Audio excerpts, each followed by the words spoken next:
So we are joined for the second time by Peter Samsonov, the tank archive himself, and Peter's here to talk us about his new book, which is sure to get tank fans excited all around the world. Achtung Tiger. Peter, welcome back to the show. Ah, there it is. Look at that. There it is. Beautiful picture of a tiger, not really in the state that it's shown on most book covers, where it's in the sort of, top of the food chain, dominating the battlefield. I think this gives you a little bit of a hint as to what's going to be inside this book. Yep. So Now with the sub. Go, Rob. Achtung Tiger, usually we'd say Achtung Panzer. So who would be saying Achtung Tiger? Presumably the Germans, saying, here comes their tiger. It's going to sweep away the enemy. Everything's going to go great for us. And spoilers, it didn't. I think your viewers are probably going to be aware of the outcome of that war already. But yes, this book is, as the name implies, or as the subtitle implies, how the Allies executed Germany's heavy tank. Covers the Tiger tank from the Allied perspective, which means the Tigers appearing in this book are ones that have been knocked out or captured, or otherwise, obtained through field expedient means by British, American, or Soviet forces, rather than the majority of literature that exists out there, which focuses exclusively on the German perspective. Yep. Now, what's the subtitle of the book, Peter? Can you read that out for us? How the Allies defeated Germany's heavy tank. So it's not your run-of-the-mill Tiger fanboy publication then. Quite the opposite. This is they talk about it in the intro a little bit. So I have a foreword by Marcus Pullman and a preface by Ralph Ratz, and they kind of talk about why the Tiger is such a big, almost household name, right? If you draw ask some person who maybe doesn't really know anything about tanks to draw a tank, they're going to draw you a Tiger tank. Why is that? And they do discuss that, the Tiger is a product of decades. The image of the tiger in popular culture is a product of decades. Whereas a tank like maybe, I don't know, the T-50 or something, or the T-70 or the Stuart, right? They're not very famous tanks. They would have fought in the war for a couple of years. Someone would have written down a couple of technical reports. 1945 rolls around and everyone forgets about them as soon as they possibly can.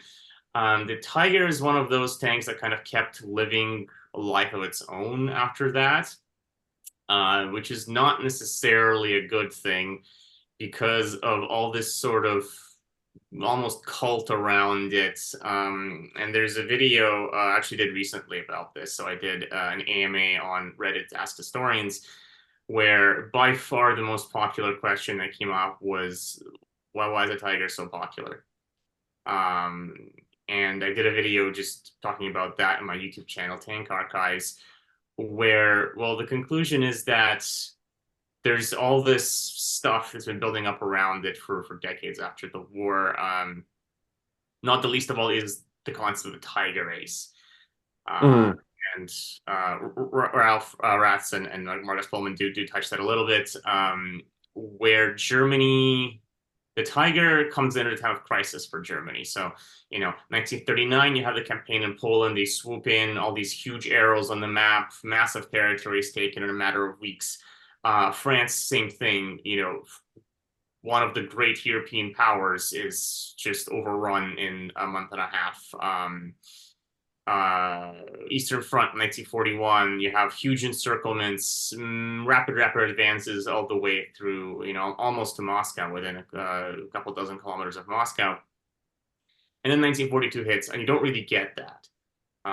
You get some stuff in the south, like next to Stalingrad, but that peters out pretty quickly. Moscow hasn't fallen, Leningrad hasn't fallen, even though it's besieged. Something's happening in North Africa, but that's like some, Sideline. Yeah, it's kind of a storm in a teacup, you know. It's Rommel's playing with some Italians or something. Who cares? As the Russians say. So how many army groups were involved in that, eh? Yeah, yeah. And so the question is, okay, well, what do we do? Our propaganda, and I'm using the word propaganda in its period kind of term. Um, our propaganda needs something, right? It needs heroes. Our generals used to be the heroes, but you can't really say, look how great they're doing. They've moved. Let's look at a map. 20 kilometers over the past. Move your liquid cabinet 20 feet closer to Berlin, kind of situation. So you need a new generation of heroes, and these are the guys doing tactical successes. And these are your tank commanders, your tank crewmen, and the Tiger appears right in this situation, and it's the perfect storm. It's the heaviest tank on the battlefield.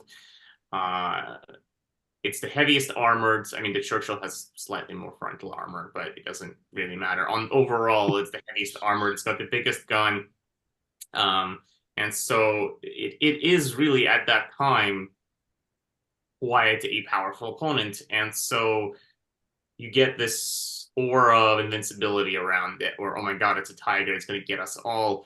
The Germans are stoking the fire. The rumors of the campfires are stoking the fire. I mean,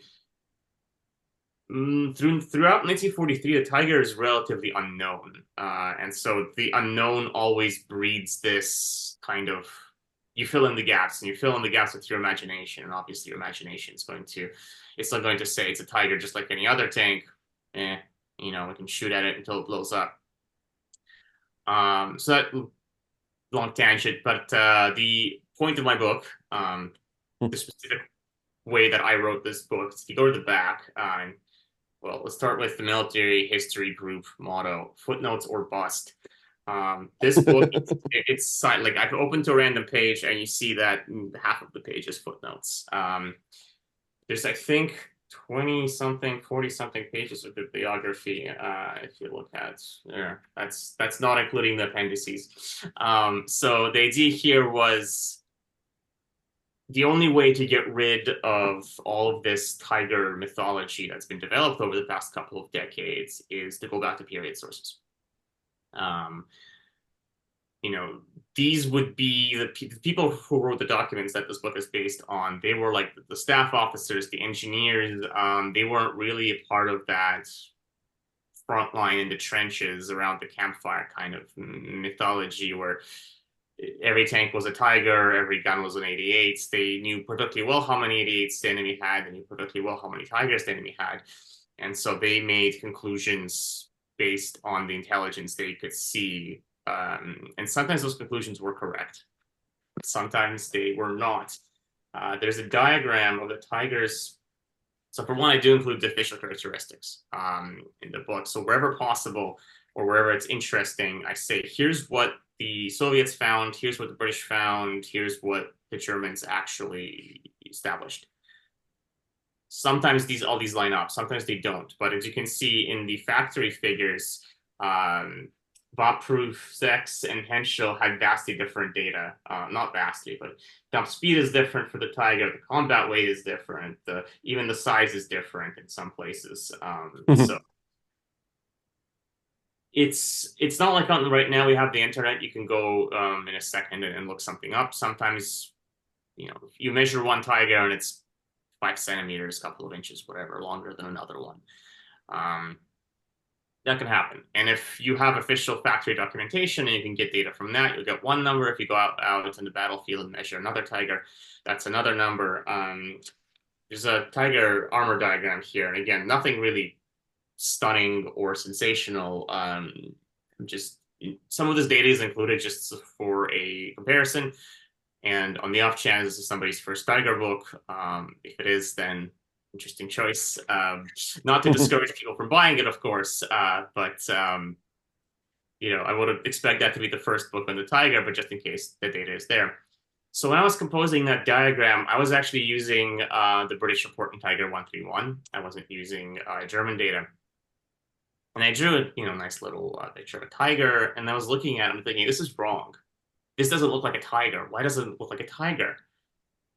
And so then I realized that when I compared it with just kind of drawings on the internet, is that the slope of the rear armor was wrong. It was 25 degrees.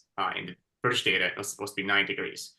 And this is the tank they have in their possession. They can come with a protractor and check. So these are the kind of things that sometimes, even if you have a tank, even if you measured it, climbed all over it, recorded everything, your data is still wrong. That's part of the reason why about half of the book, let me see where it splits there, more or less half of the book is dedicated to the Soviet experience, and half of the book is dedicated to, well, I call it the Anglo-American experience, lumping the two together, because a lot of the time, these reports were just in one heap. Actually, for the majority of this comes from the Canadian archives, where, you know, the Canadian headquarters in London, they were getting British documents, they were getting American documents. It all went into a stack, and where it's relevant, the source of the document is written, which kind of lets you see a slight difference in the way that the British and the Americans perceive the Tiger. There is a comparison as well of penetration data, where the British and the Americans, they're using the same weapons pretty much. They're using, you know, the same 75 millimeter guns, or at the very least guns with the same ballistics. They're using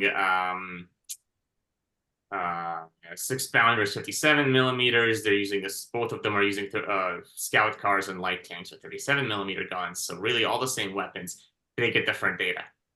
Sometimes the data is only slightly different. Sometimes the data is very different. So, you know, you kind of hear a lot, anything the Soviets wrote is propaganda, it's garbage to appease Stalin, never believe anything the Soviet wrote. But Soviet penetration data, in a number of cases, agrees to something like a couple of yards with what the British discovered. So that's why, you know, this is a very good, I think, comparison to have. I don't think anything has happened, anything has been done on this scale to compare the two experiences. Newsom's Tiger and Tank and Allied Intelligence, on the back cover, it talks about, we discussed the Soviet experience. And I'm like, all right, it's gonna be awesome. Let's see what he found out, because the previous volumes had some really great stuff. A lot of it does overlap with what I have in this book. A lot of it doesn't. And the Soviet experience was 2 paragraphs. That's it. And it essentially boiled down to a very surface level description of the Tiger tanks displayed in Gorky Park. Even though they were the ones facing most of the Tigers. Yes. Which, of course, I do cover in great detail in here. So if you read that book and you were disappointed by lack of the Soviet side, do buy Achtung Tiger. If you've never read that book, still buy Achtung Tiger. It's going to be a fresh new look at the Tiger tank, for sure. Yeah, it's fantastic that you've done that. I'm a little curious. There's 2 things I'd like to get your thoughts on. Firstly, is armor penetration has always struck me as being something that's a lot more random than tables of 900 millimeters of penetration would actually have you believe. Partly because the metal isn't as homogeneous and standard as everyone would like it to be, and partly because the incoming rounds are not performing in the same way all the time either. And let's go with that. To what extent are all of these numbers a little bit best guess? Well, my educational background is not in history. It is in engineering, and so this, in many ways, this is an engineer's book. It has your tables, it has your numbers.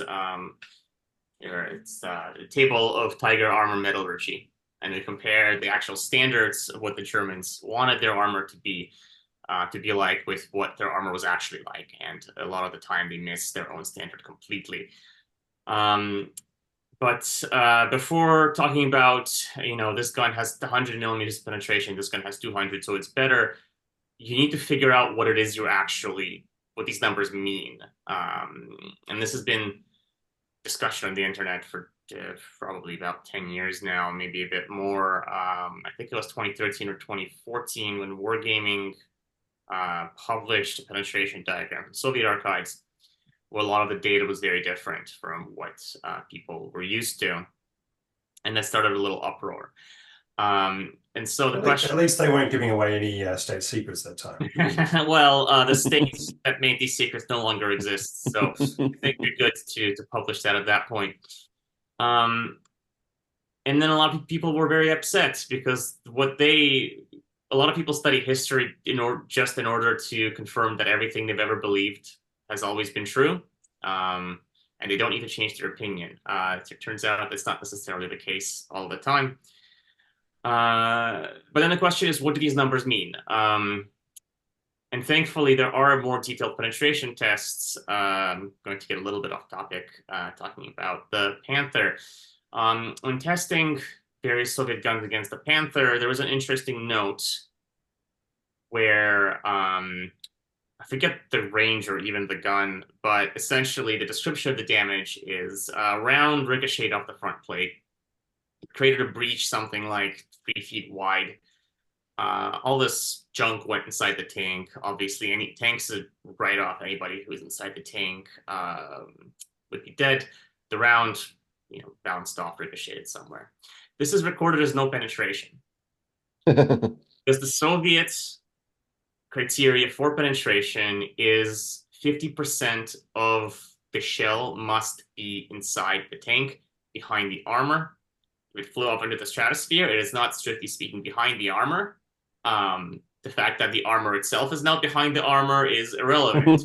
The engineers have a standard that they follow, and according to the standard, this is no penetration. Is that why the Soviets never adopted HESH? Because it technically never penetrates? Sorry, just a crazy thought there. No, there is a test.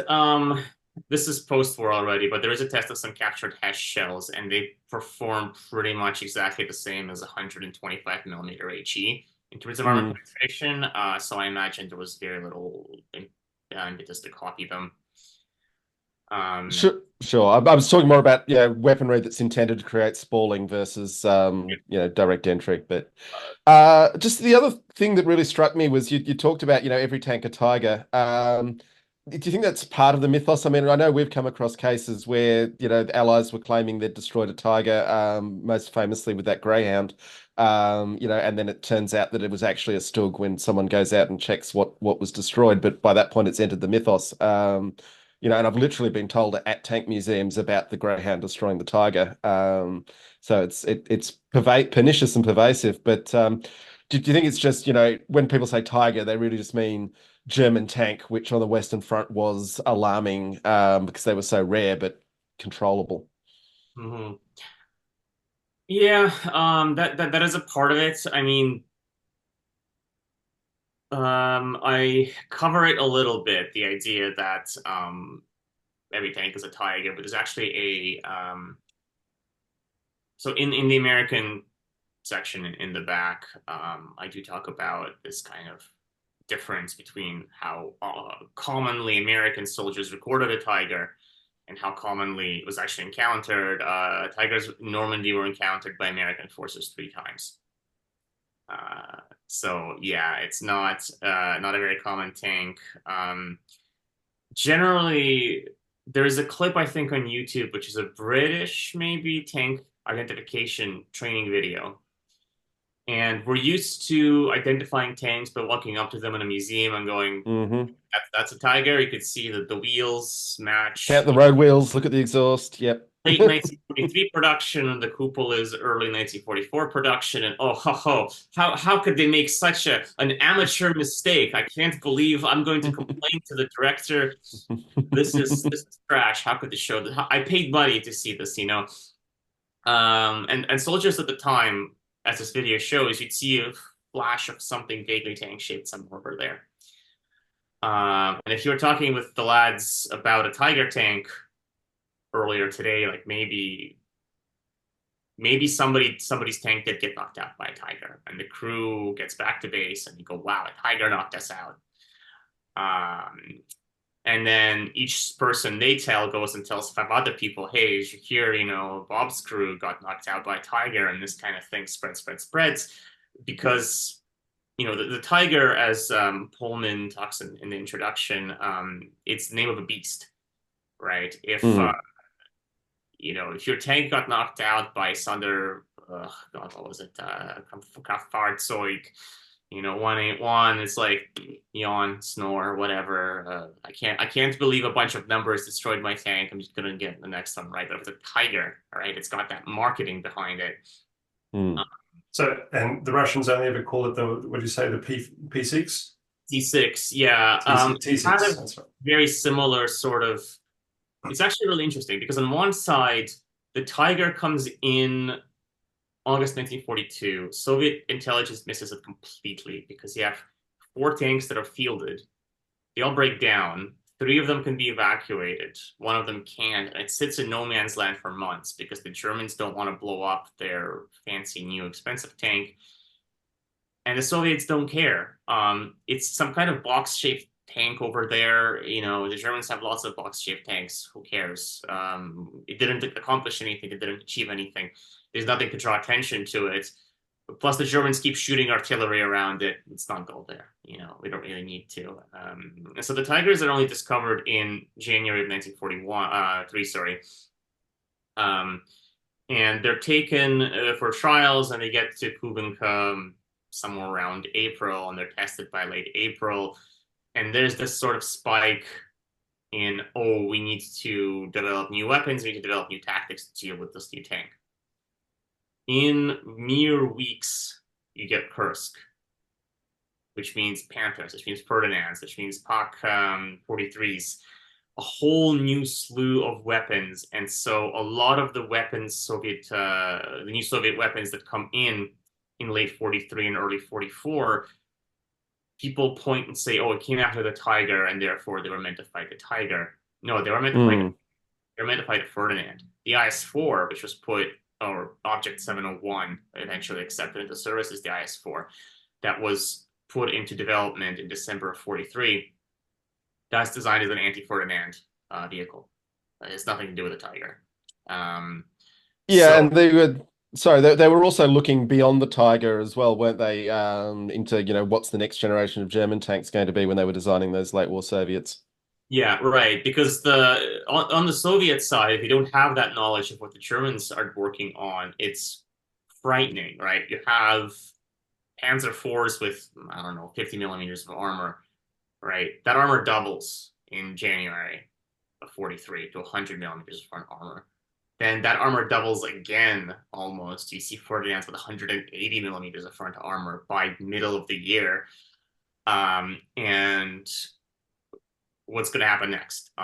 Obviously, with hindsight, we know that the next German tank, the big one, was the King Tiger that came out a year later in August of 44.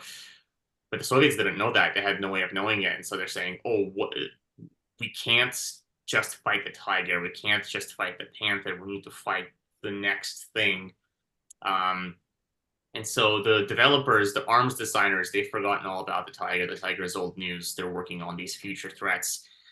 But people on the front line, they still remember that there's such a thing as a Tiger, and it's still there, and they still need to fight it. And so in 1944, it shifts from proving grounds trials and kind of these official trials to frontline trials, where you capture a Tiger, well, no one else wants it. Let's shoot it up, see what happens. And that's how you see the impact of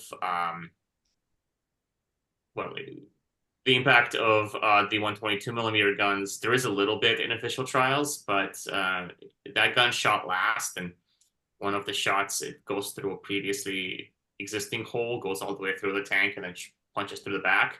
And kind of say, well, the T-20 or the A-19 at that point could penetrate the back of a Tiger, but that's not really what we wanted to know. And there's a lot of data from these field proving grounds, field trials in 1944. They also test the SU-152's gun, which in actual trials did not score a single hit that was counted. And the 100 millimeter gun, the D10C, is tested as well, because by the time that gun was developed, the Tiger was old news. It was never tested against the Tiger tank officially. It was tested on Panthers. So these trials give us a Oh, and then there's some absolutely wild stuff like shooting anti-tank rifles and 45 millimeter anti-tank guns at the tracks, which nobody probably would do in official trial of it proving grounds, but some gunners had some spare shells, so here we go. We get Was that effective? the 45 millimeter gun, yes. Anti-tank rifle, no. They're saying that you can break a Tiger's track with a 14.5 millimeter rifle. You need to score 2 or 3 hits on the same track length. Shooting range, you can. In real life, if it's stationary, maybe not. So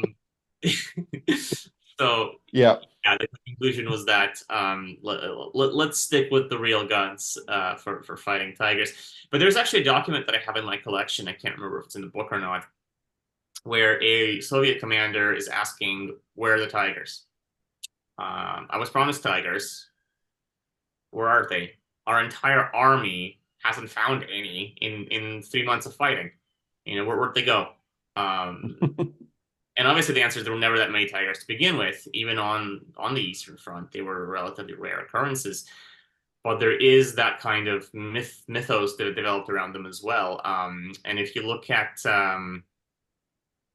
post-war movie tanks, which is kind of really how you can tell what settled down in popular culture and the collective consciousness as the German tank, it's tigers. Kelly's Heroes, I think, is. Yeah, it's not Panthers. You would think it's easy. It'll be easier to make a movie Panther because it's got the sloped frontal armor and everything. But no, these are Tiger tanks made of plywood over top of IS-2s. So it also, even though the army was not so concerned about tigers, were concerned about bigger threats, your average guy on the front lines, he still remembers what a tiger is. So there is that very different way that the tiger is perceived by the brass and your rank and file. Yeah. Now, without wanting to give away the ending of your book, Peter, how did the Allies beat the tiger? By shooting it with guns a lot. Okay. One of the tried and true, maybe not surprising conclusions is that the tiger was never invulnerable. One of those kind of popular culture myths is that, the tiger could just do whatever it wants in the battlefield. And there's the one example of a tiger that withstood 150 hits on the battlefield and returned to its lines. And wow, it's truly a pinnacle of German engineering. If you kind of read, not even between as long as it didn't roll over some barbed wire, get that caught up in tracks and get caught and get stuck and then have to be abandoned. Yeah. So that tiger tank that returned to its from that mission, most of those hits were not cannon shells; they were anti-tank rifle hits, and it suffered tremendous amounts of damage. Torsion bars buckling, etc. So this was a mission kill. This tank had to go into repairs for a very long time. So you can kind of see that even this sort of propaganda example of the tiger's invincibility was not, it wasn't invincible. It suffered quite a lot of damage in this mission. And that's what both the Soviets and the British found out and the Americans found out, is that the Tiger can be beaten. It can be beaten not just by future weapons, but by weapons we already have. So there's instructions that are included in the back, Appendix 2 and 3. They're Soviet instructions to anti-tank gunners. And there's basically two versions of the same thing. One is a very dry, technical, here's some numbers, here's some tables kind of approach. And one that's aimed at officers, commanders, people who walk around with big folders full of papers and clipboards all the time. And then there's a very colloquial kind of, not maybe necessarily simpler, but more memorable description of how to defeat a tiger, and that's what's targeted towards the NCOs, the sergeants, the privates, where they're not going to have a bunch of tables of data with them. They're going to read this pamphlet, this flyer, and you need them to remember how to fight a tiger. And if you make it memorable and make it interesting and make it fun, it's kind of like a tiger fibble, right? Is you have all the drawings of naked ladies that help the Germans remember how to use their tank properly. Well, it helps them to look at the page in the first place, doesn't it? Right. Yeah, so it's kind of two different approaches to the same thing, but these instructions say, hey, the Tiger, it's not invulnerable. Like it's a tough target, but here's how it fights, and here's how you can fight it.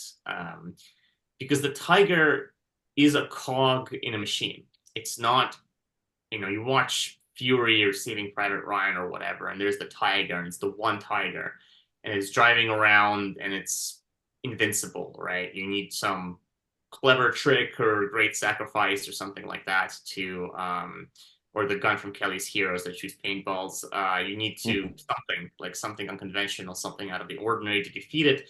In reality, not so much. The Tiger, and both the British and the Soviets noted this, always fights in a group, and it's a big group.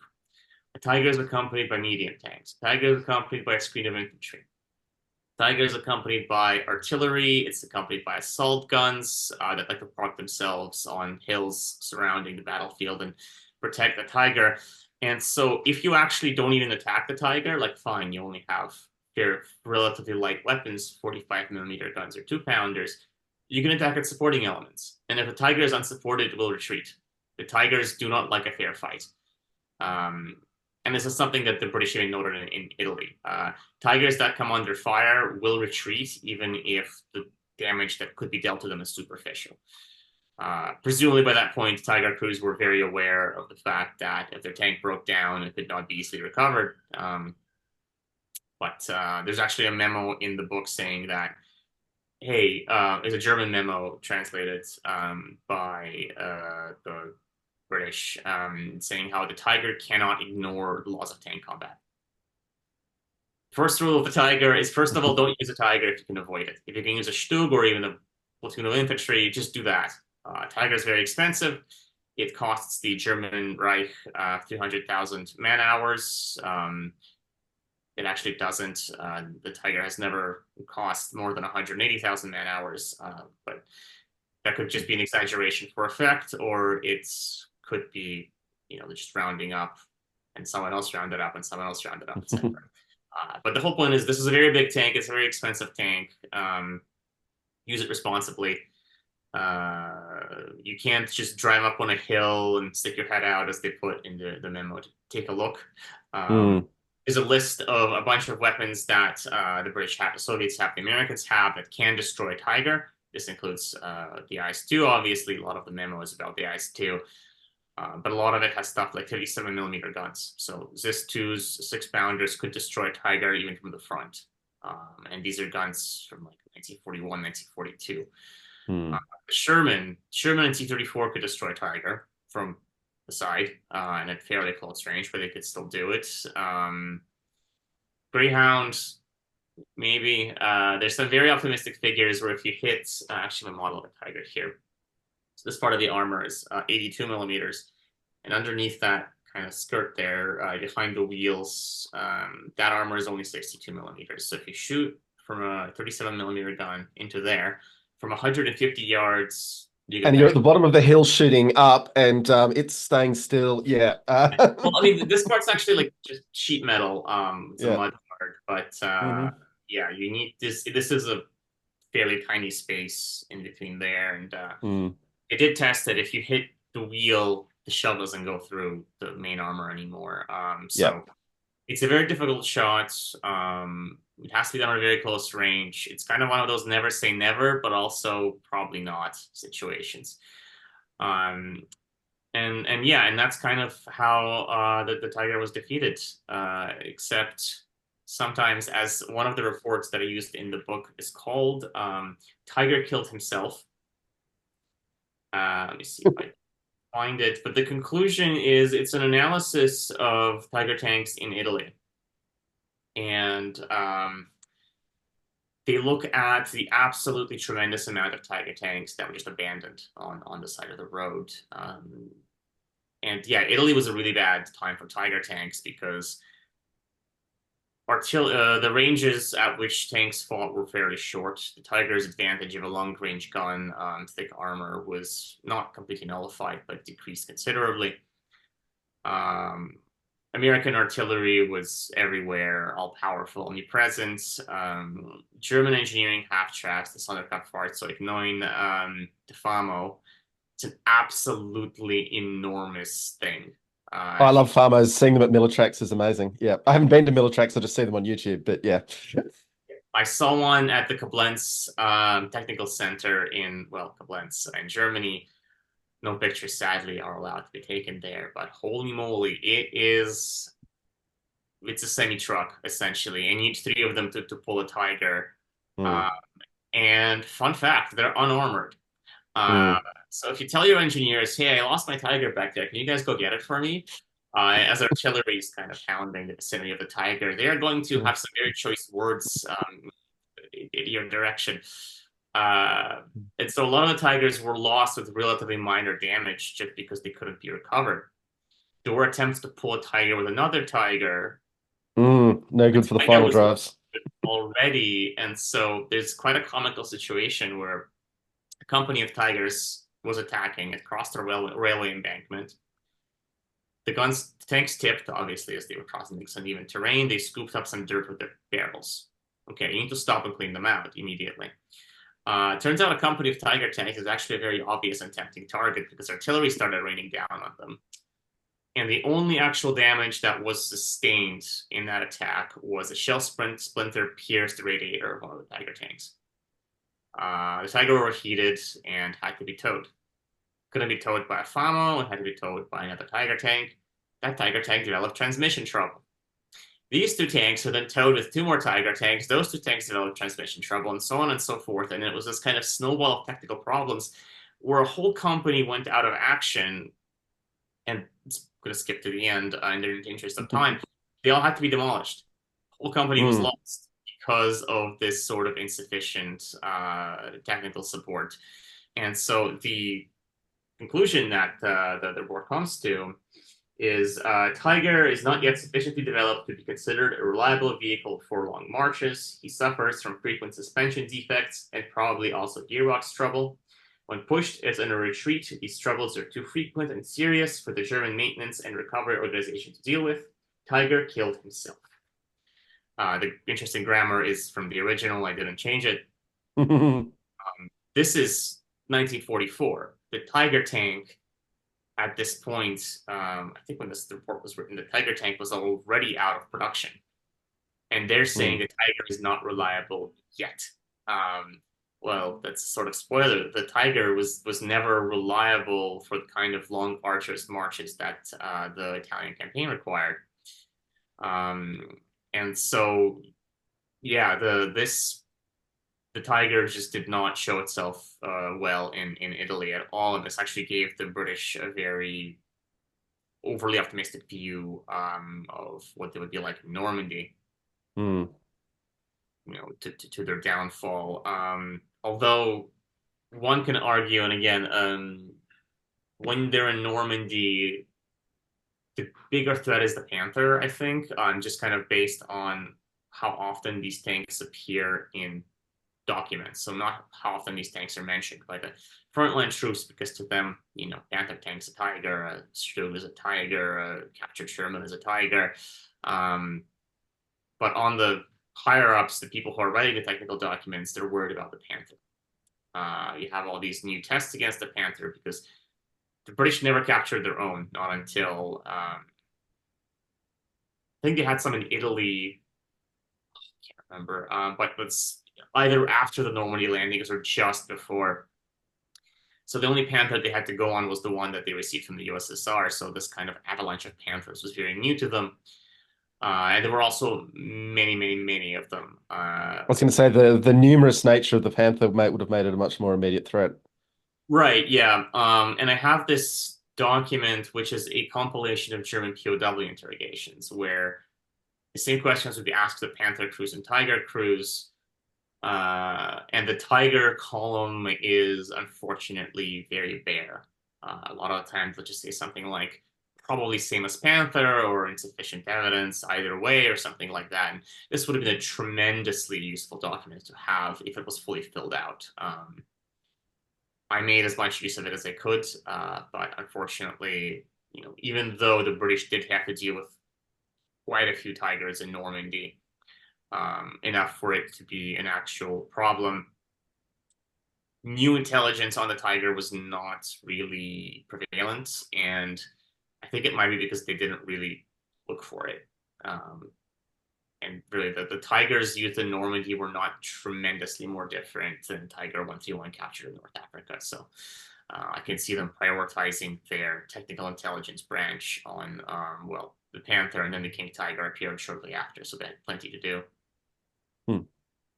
Fair enough. All right. Rob, have you got any other questions? No, I think we've covered it all. Peter, thank you very much for joining us. Really appreciate your insight into how the Tiger was defeated. That's a good take. Show us the book again, Peter. Having me. That's Achtung Tiger. it's on Amazon. I mean, Google it. It'll be there. Remember, footnotes are bust. Footnotes or bust. All right. Thank you.